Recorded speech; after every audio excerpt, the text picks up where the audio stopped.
आपल्यासोबत शेतकरी नेते रविकांत तुपकर आहेत। काय सांगणार सरकारनं निवडणुकाच्या तोंडावर ज्या पद्धतीनं योजना आणलेल्या आहेत या सगळ्या गोष्टीकडे तुम्ही कसं पाहता? नाही, त्याच्यातल्या काही योजना स्वागतार्ह आहेत. जसं की शेती पंपाचं थकीत वीज बिल जे आहे ते माफ केलं, ही स्वागतार्ह बाब आहे. वारकऱ्यांचं महामंडळ केलं, ती स्वागतार्ह बाब आहे. महिलांसाठी योजना आणली, ते पण ठीक आहे. परंतु या अधिवेशनामध्ये, या अर्थसंकल्पामध्ये शेतकऱ्यांच्या कर्जमाफीचा विचार व्हायला हवा होता. आणि सोयाबीन कापसाला भाव यावर्षी मिळाला नाही, त्याच्या मागच्या वर्षी पण मिळाला नाही. त्यामुळे शेतकऱ्यांच्या आत्महत्येत मोठ्या प्रमाणात वाढ झालेली आहे. तर पूर्ण वेळ वीज देण्याच्या संदर्भामध्ये या अर्थसंकल्पात काही झालं नाही. दुसरं, त्यामध्ये सोयाबीन कापसाच्या भावाच्या संदर्भामध्ये कुठली शिफारस केंद्राकडे राज्य सरकारनं केल्याचं काही हे नाही, किंवा त्याच्यासाठी भाव फरक निश्चित केला नाही. जो काही 2 हेक्टरपर्यंतची मर्यादा ठेवून 5,000 रुपयाची घोषणा केली ते पुरेसं नाही आहे. ज्याच्याकडे 10 एकर शेती आहे, ज्याच्याकडे 20 एकर शेती, त्यांनी काय करायचं? आणि हेक्टरला 10,000 म्हणजे फारच तुकडी मदत आहे असं माझं म्हणणं आहे. सोयाबीनचा एका एकराचा खर्च 36,000 रुपये आहे गेल्या वर्षीचा, आणि क्विंटलचा खर्च 7-7,500 आहे. कापसाचा एका एकराचा खर्च 40,000 रुपये आहे, आणि क्विंटलचा खर्च 8,500 रुपये आहे. आणि यांचे 10,000 कुठं पुरणार आहे? पण मला असं वाटतं की शेतीला मजबूत कंपाऊंड करणं, वन्य प्राण्यांच्या त्रासापासून वाचवण्यासाठी नवं तंत्रज्ञान आणणं, योग्य चांगल्या क्वालिटीचं खतं आणि बियाणं लोकांपर्यंत पोहोचवणं, सोयाबीन कापसाला किंवा शेतमालाला चांगला दर देणं, या आणि कर्जमाफी करणं, या गोष्टी अपेक्षित होत्या, त्या झाल्या नाही. त्यामुळे शेतकऱ्यांमध्ये नाराजी आहे. निश्चित आपण ज्या पद्धतीने सांगितलं की शेतीमालाला हमी भाव मिळणं गरजेचं आहे, कारण आज घडीला जर पाहिलं तर सोयाबीनचे दर हे 4200-4300 रुपये क्विंटल आहेत. तर बाजारात आता पेरणीचे दिवस आहेत आणि बाजारामध्ये जी येणारी सोयाबीनची बॅग आहे ती 30 किलोची किंवा 22 किलोची बॅग जवळपास 3 ते 3,500 हजाराला आहे. म्हणजे व्यापाऱ्यांचं सोयाबीन हे जवळपास 12,000 रुपये क्विंटल आहे. या सगळ्या गोष्टीला जबाबदार कोण आहे असं आपल्याला वाटतंय? सरकार शेतकऱ्याविषयी जेवढं विचार करायला पाहिजे ते करत नाही का? या सगळ्या गोष्टीला सरकारच जबाबदार आहे. सरकार मुळामध्ये शेतकऱ्यांच्या दृष्टीनं उदासीन आहे. म्हणजे आता कुठे लोकसभेला झटका बसला म्हणून यांना शेतकरी आठवायला लागला सरकारमधल्या लोकांना, नाही तर शेतकरी यांच्या अजेंड्यावरच नव्हता. सोयाबीन कापसाबद्दल आम्ही सातत्यानं बोलतो. आता दूध पावडरची आयात त्यांनी केली, दुधाचे दर पाडायचे, सोयाबीनची पेंड आयात करायची, तेलावरचं आयात शुल्क कमी करायचं, म्हणजे भसाभसा तेल आपल्या देशात आलं पाहिजे. ही जी काही धोरणं सगळी आहेत, ही धोरणं मुळामध्ये शेतकऱ्यांच्या विरोधातली आहेत, आणि त्यामुळे शेतकरी अडचणीत आहे. मी तुम्हाला सांगतो, अजूनही जर सरकार ठिकाणावर आलं नाही आणि सरकारने शेतकऱ्याच्या बाबतीत धोरणात्मक चांगले निर्णय घेतले नाही, जसा लोकसभेला फटका बसला तसा शेतकरी आपली अस्मिता जागृत करून या सरकारला फटका देईल.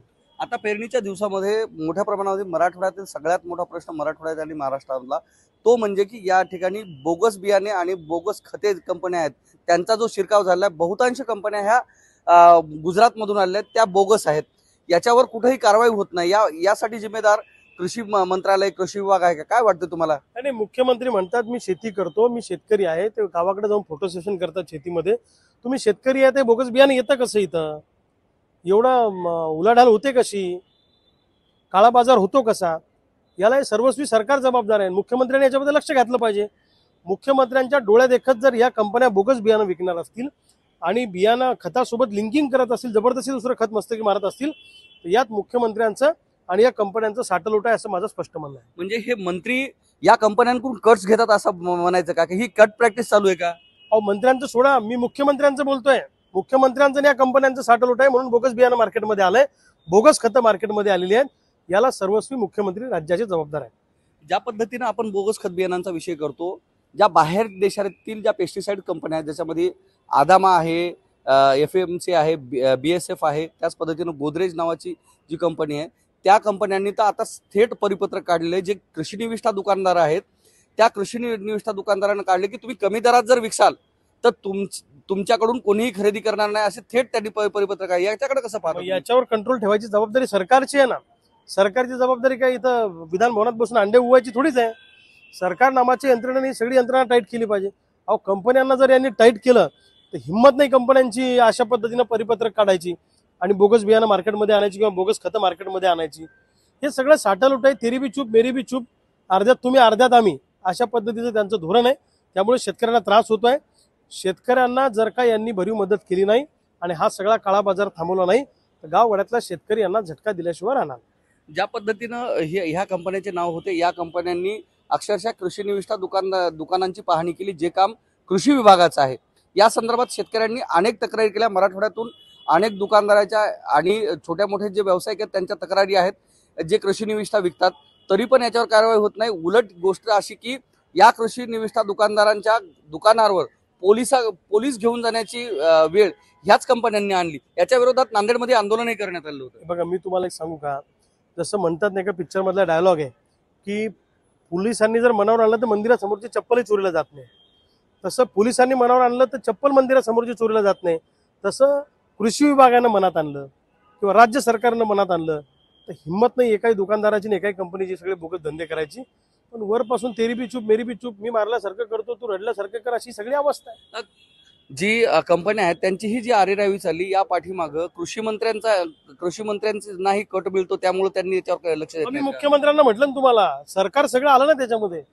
मुख्यमंत्र्यांनी जर सगळी ही यंत्रणा टाईट केली तर सगळं सुरळीत होऊ शकतं। पण मुख्यमंत्र्यांनाच हे करायचंय की नाही करायचंय, हा सगळा पैसा मुख्यमंत्र्यांना पुन्हा निवडणुकीत आणायचा, जसं लोकसभेत त्यांनी पैशाचा महापूर आणला तशा पद्धतीनं पैशाची यांना कमतरता पडत असेल म्हणून कदाचित मुख्यमंत्री सगळे करत असतील। कालचा वर्ल्ड कप जिंकला त्यानंतर एवढी बॅनरबाजी होते, त्यानंतर मोठा जल्लोष करण्यात आला।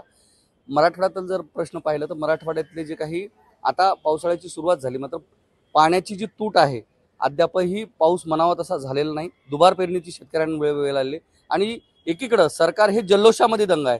या गोष्टीकडे तुम्ही कसं पाहता? सरकारची काय जिम्मेदारी आहे? नाही, क्रिकेट, आपल्या क्रिकेटपटूंनी वर्ल्ड कप जिंकला ही आनंदाची गोष्ट आहे, आपल्या सगळ्यांसाठी अभिमानाची बाब आहे। त्यांचं कौतुक आहे, त्यांचं स्वागत केलं तेही स्वागतार्ह आहे।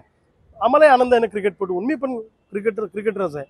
पण हे सगळं करताना मूळ प्रश्नाकडे दुर्लक्ष होऊ नये। सगळ्यांसाठी अभिमानाची बाब आहे, त्यांचं कौतुक आहे, त्यांचं स्वागत केलं तेही स्वागतार्ह आहे। आम्हालाही आनंद आहे ना क्रिकेटपटून, मी पण क्रिकेटरच आहे। पण हे सगळं करताना मूळ प्रश्नाकडे दुर्लक्ष होऊ नये याची काळजी सरकारने घेतली पाहिजे। आज शेतकरी मरणाच्या दारात उभा आहे, मरणाच्या लाईनमध्ये शेतकरी उभा आहे। या शेतकऱ्याची फासाकडे जाणारी पावलं थांबवणं ही खऱ्या अर्थानं सरकारची जबाबदारी आहे आणि ते सरकारनं केलं पाहिजे। मी तुम्हाला सांगतो, जसा शेतकरी आता जागृत होत चाललेला, लोकसभेला जसा झाला, विधानसभेला 100% जागृत होणार। आणि जर का शेतकऱ्यांच्या आत्महत्या थांबवण्यामध्ये सरकारला यश आलं नाही किंवा शेतकऱ्यांचं भलं करण्याच्या दृष्टीने सरकारने काही पावलं उचलली नाही तर शेतकऱ्याचा 440 वोल्टचा झटका कसा असतो हे विधानसभेत त्यांना बघायला मिळेल। शेतकऱ्यांच्या प्रश्नावर सरकार जे आहे ते जागरूक नाहीये। ज्या पद्धतीनं शेतकऱ्यांना मदत मिळायला पाहिजे ती मदत मिळत नाही।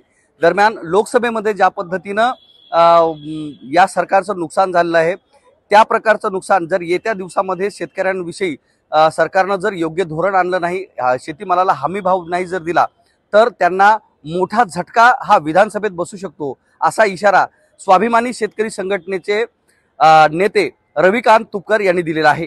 कॅमेरामन दीपकसह मी धनंजय सोळंके, विधान भवन, मुंबई।